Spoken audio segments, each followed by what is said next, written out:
Saudari-saudaraku terkasih dalam Tuhan Yesus Kristus, selamat pagi dan berkah dalam. Kita bertemu kembali dalam renungan harian Sabtu 3 Mei 2025. Hari ini gereja merayakan pesta Santo Filipus dan Yakobus Muda, keduanya Rasul Yesus Kristus. Filipus berasal dari Betsaida. Ia murid Yohanes Pembaptis, dan ketika Yohanes menunjuk kepada Yesus sebagai anak domba Allah, Filipus akhirnya mengikuti Yesus Kristus. Ia dipanggil setelah memanggil Petrus dan Yakobus. Setelah kenaikan Yesus ke surga, Filipus mewartakan Injil di Frigia, sebuah kota tua di Asia kecil. Ia mengalami banyak penganiayaan, namun ia tetap setia. Ia akhirnya disalib dengan kepala di bawah. Ia termasuk pribadi yang kuat dalam beriman. Wataknya spontan, namun ia konsekuen.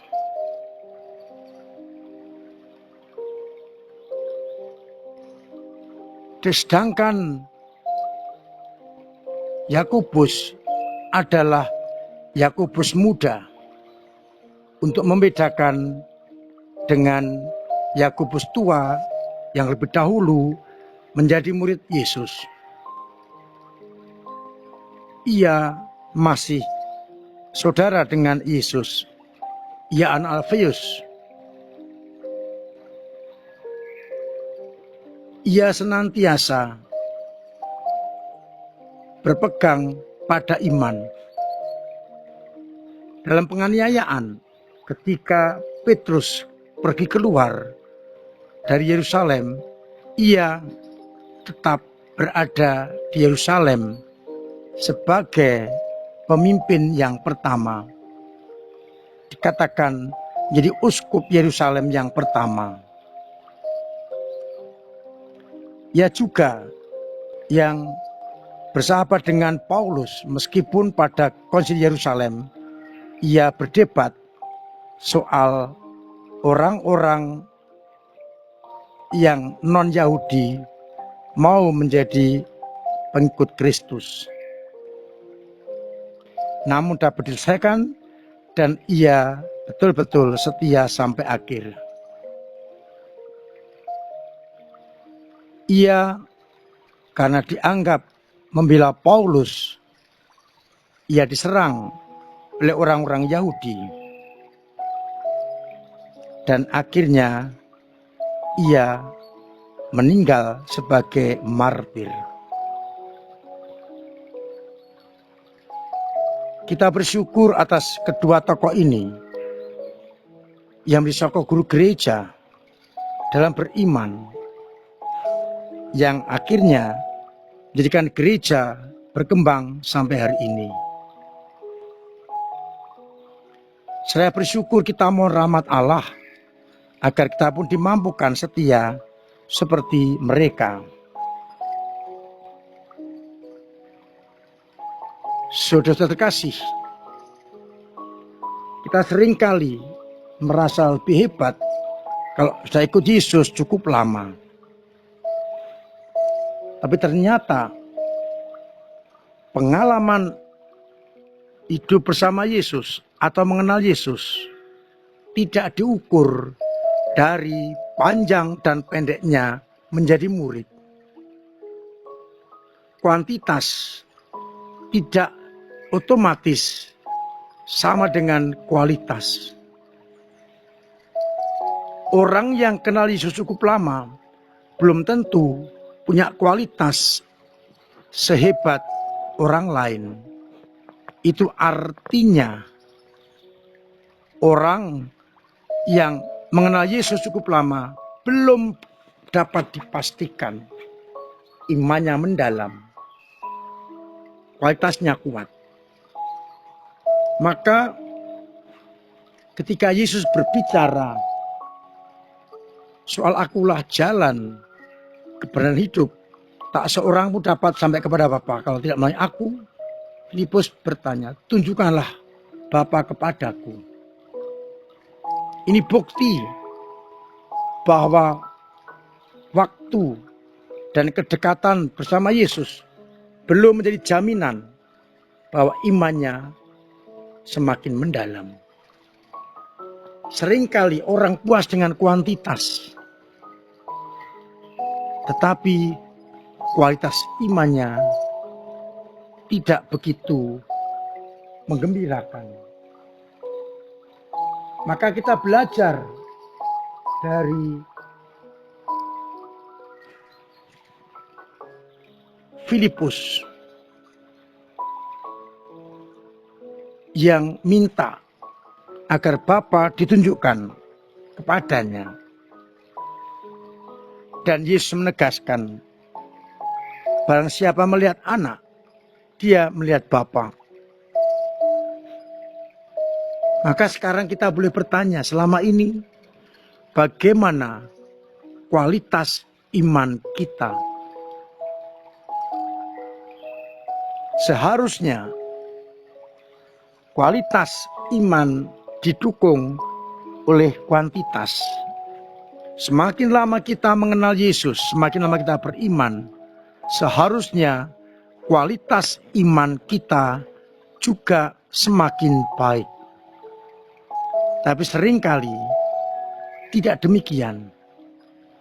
Maka poin pertama yang harus kita renungkan adalah bagaimana kita menjaga, membina kualitas iman kita agar akhirnya dengan iman itu kita semakin dekat dengan Yesus. Semoga kuantitas iman kita dibarengi dengan kualitas iman akan Yesus Kristus, sehingga kita akan semakin dimampukan benar-benar menjadi murid yang setia.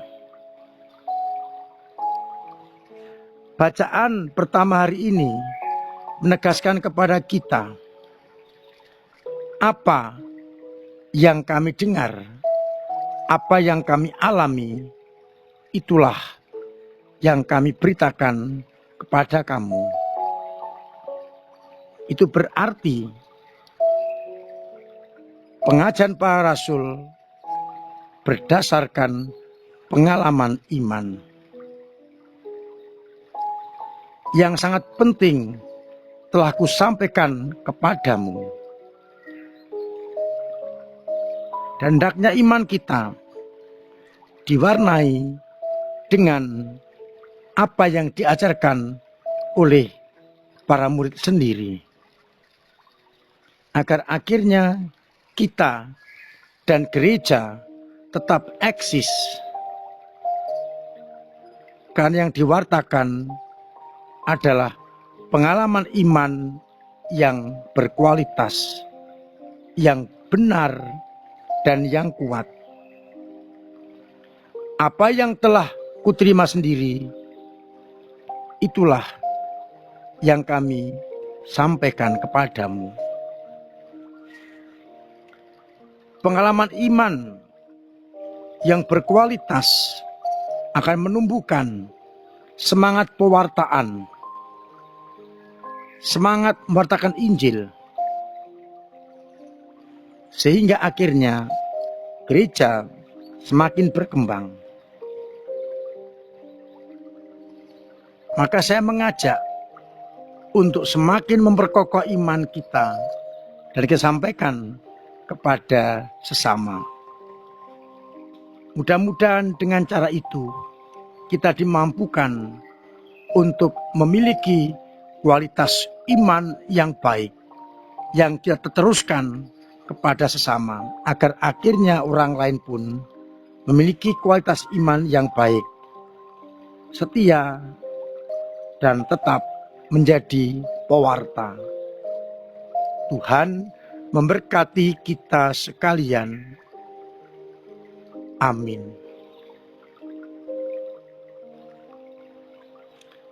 Saudara terkasih, marilah sekarang kita berdoa agar Allah menunjukkan kepada kita iman yang benar, agar kita bertahan dalam iman itu. Syukur kepadamu ya Bapa, atas benih-benih iman yang boleh kami terima. Kami mohon perkembanganlah iman kami ini, agar semakin berkualitas, semakin kokoh, kuat, hidup, juga untuk membantu orang lain beriman. Namun tak jarang iman kami kadang lemah, kadang jatuh, kadang mandek. Maka kuatkan kami. Biar dengan iman itu kami semakin setia kepadamu. Semoga mereka yang sakit Engkau sembuhkan, yang punya beban-beban Engkau ringankan, yang punya persoalan Engkau bantu untuk mengurai, yang punya kesulitan ekonomi Engkau bantu usahanya, agar akhirnya mereka tetap memiliki iman yang tangguh akan Yesus Putramu, sehingga iman mereka semakin kuat. Untuk itu, sertai kami dengan berkat-Mu sendiri, Bapa dan Putra dan Roh Kudus. Amin. Saudara-saudaraku terkasih, tetap saya ingatkan untuk terus memiliki pola hidup yang sehat, agar bila kita sehat, orang lain sehat, sama sehat, dan kita menjadikan komunitas yang sehat. Terima kasih untuk peran serta panjenengan bersama gereja mewartakan kabar sukacita lewat doa-doa, lewat pemberian diri, pemberian tenaga, pemberian waktu, dan pemberian karya, serta pemberian dana yang sangat berguna untuk pelayanan. Semoga kami semua Engkau bantu untuk terus ambil bagian dalam karya-karya gereja. Kita sudah memasuki bulan Maria. Saya undang umat untuk setiap hari meneruskan rosario, baik secara pribadi atau dalam keluarga, dalam lingkungan, agar Bunda Maria terus senantiasa menyertai kita.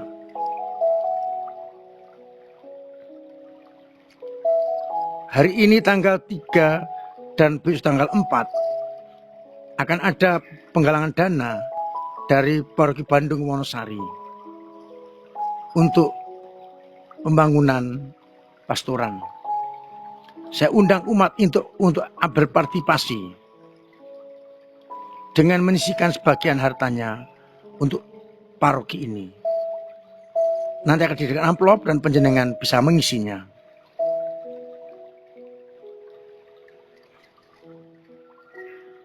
Hari ini Sabtu Imam, kesempatan berdoa bagi para imam, agar mereka yang sedang menghayati hidup imamatnya dibantu untuk setia, dan mereka yang punya kendala karena tempat yang jauh dan sulit diberi ketabahan. Kita juga berdoa untuk para calon imam agar setia sampai akhir menjadi imamnya.